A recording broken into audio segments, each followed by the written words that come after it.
Now, the economic impact, can you talk some about that? Maybe just using numbers from the last 4 years ago? After each competition comes to a close, one of the first things we do is sit down and look at the numbers, get all of our figures together, obviously for our board of directors, and so that we are able to have an economic impact study done on that IBC, what it did for the city and the state, and we base that on a lot of different things. The number of people who come here from out of state, the number of people who come here from other countries, how long they stay.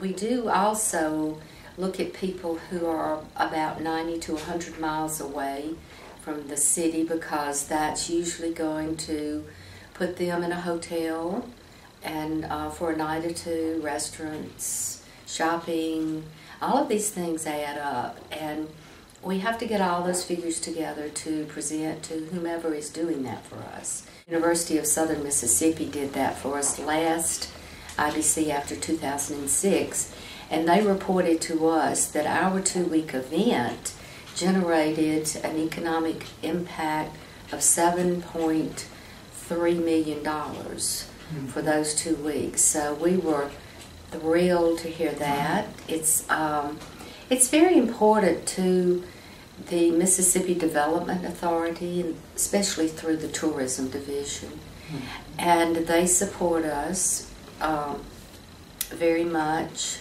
The City of Jackson, it's very important to them.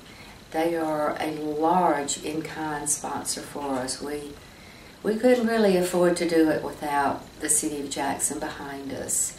And it's important to the Hinds County Board of Supervisors, who also supports us. So it's an important thing for us to do to show these people what we are bringing to Jackson. The main thing I remember about the first year in '79 was the April flood of 1979. Tell me about that. That was a little scary. We had, I know we had about 81 dancers coming, and they were coming, this is a guess, but I'm going to say from maybe 60 countries, if that many. That sounds like a lot. And we used this building in this Mississippi Arts Center. There are dance studios in this building, and they were going to be really some of our main studios. We also used, the dancers lived at Millsaps College at that time, and some of their facilities for rehearsal studios and whatnot. And of course the '79 flood just came and just covered, you know, this building, and not covered, but totally, the floors looked like accordion, and it was frightening. The competition was in June. It was the very first one. We had told and promised so mmany people how wonderful it was going to be, and here we were with flood water, nasty, yucky, and floors that were going to have to be torn up and relayed.